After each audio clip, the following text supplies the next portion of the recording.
Ustaz, izin perkenalkan, saya Azalna dari Gunung Putri Bogor. Sebelumnya jazakallahu khairan untuk pemahamannya yang sangat mencerahkan. Izin bertanya Ustaz, umat Islam di dunia ini kan banyak sekali, sedangkan Zionis sangat sedikit. Mengapa kita yang banyak ini nggak bisa bantu saudara Muslim kita di Palestina? Dan mengapa negara-negara Arab yang dekat dengan Palestina tidak bisa mengirim tentaranya untuk membantu saudara kita di sana? Terima kasih Ustaz. Wassalamualaikum warahmatullahi wabarakatuh. Waalaikumsalam warahmatullahi wabarakatuh. Untuk tidak ada tolong singkat. Pernah lihat gajah sirkus? Pernah lihat gajah sirkus? Pertanyaannya, kalau gajahnya itu ngamuk, ada nggak yang bisa menahan gajah? Kenapa gajahnya nggak mau ngamuk? Oke, ini kita bahas ya. Bahas gajah itu sebelum kita bahas tentang Palestina. Namanya adalah mind blocking, atau nama adalah penjara pemikiran. Coba lihat ya. Tahu gimana cara membuat gajah sirkus? Gajahnya dibius, ketika dia sudah tidur, kakinya diikat di pohon.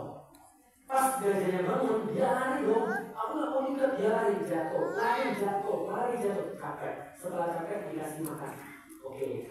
Dia sekali lari jatuh, dikasih makan. Namanya conditioning, pengkondisian. Setelah lama begitu terus lari jatuh capek makan, lama-lama gajah tadi mikir kalau aku lari pasti. Ketika dia sudah stabil, dibuka talinya dan dia nggak akan pernah lari lagi. Karena talinya awalnya di kakinya, sekarang sudah tidak di. Bisa dibangun dari sini? Kita kayak gitu gak sih? Bukankah kalau untuk mengajarkan orang banyak, sekarang dia propaganda. Propaganda itu seolah-olah adalah talinya yang banyak, talinya yang lemah. Makanya ada berani. 2 kali saya umroh, ketika pergi umroh saya nangis. Saya tahu semua orang itu berdiri di Palestina yang mau ke negara saya, tapi semuanya diam. Kenapa? Begitu ada satu ngomong, ditakut. Ada satu ngomong, diambil. Betul gitu. Nah, kalau kesadaran ini tidak dibangun, tidak ada orang yang akan berbuat sesuatu yang baik. Makanya pentingnya pendidikan atau ilmu supaya kita tuh bisa menghilangkan penjara pemikiran. Bahwasanya kita tuh kuat kalau kita bareng. Tapi kita nggak punya duit, nggak perlu duit. Rasul tuh nggak mulai dengan duit. Tapi sekarang nggak punya senjata, Rasul juga nggak mulai dengan senjata. Kita mulainya dengan iman, dengan pendidikan. Nah, pertanyaannya balik lagi, kenapa kaum muslimin banyak, mereka spirit? Karena kita banyak, tapi kita nggak punya kebebasan pemikiran. Yang pertama, kita dikendalikan oleh mereka. Yang kedua, kenapa negara-negara mau bantu, mau cara mudah atau mau cara sulit penjelasannya? Oke, cara mudah. Ada suka nonton film? Banyak. Coba nonton film judulnya Queen of the Desert. Queen of the Desert.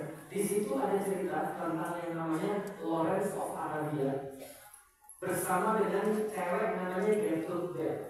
Nah, ini orang-orang Inggris. Mereka menanamkan orang-orang di sana untuk dipecah belah, dan orang-orang di sana pasca Perang Dunia Pertama, negara-negara itu dibebaskan oleh Inggris dengan syarat. Dari mana seperti ini? Nah, sekarang kalau teman-teman nanya, kenapa Inggris itu melakukan itu? Kenapa kemudian Arab melakukan itu?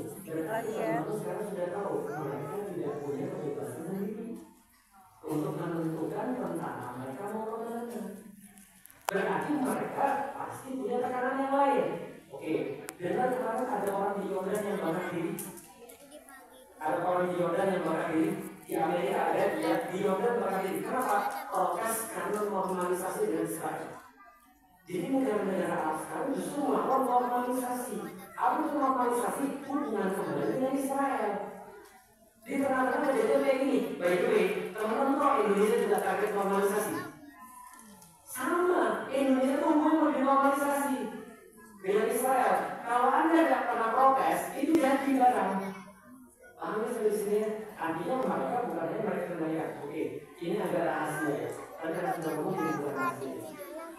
Profesor Abdul Fattah al-Razi mengatakan ini. Beliau pernah pergi ke British Foreign Office. Itu adalah kantor luar negerinya Inggris. Dan beliau di situ melihat ada satu buku di mana perwira-perwira Inggris ngasih berapa kepada siapa.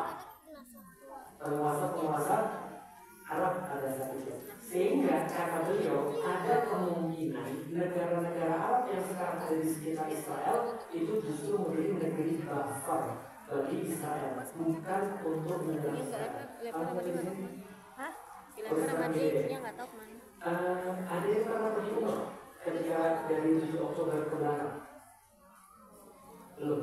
Kalau ada, pernah dengar ada orang yang ngibarin bendera Palestina di sini? Ada nggak? Enggak.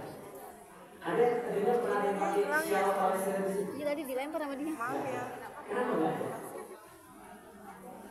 Kalau saya masih mau umroh, jelas itu. Artinya, ya itulah. Itu sulit kadang-kadang kita senantiasa ada banyak hal yang kita tuh nggak punya kebebasan di situ, termasuk negara-negara yang lain. Oh, kemarin katanya Pak Prabowo mau mengirimkan tentara. Mudah-mudahan serius. Karena memang itu solusinya. Itu adalah yang bisa kita sampaikan. Ada yang lain? Pasti mungkin. Ya, silahkan.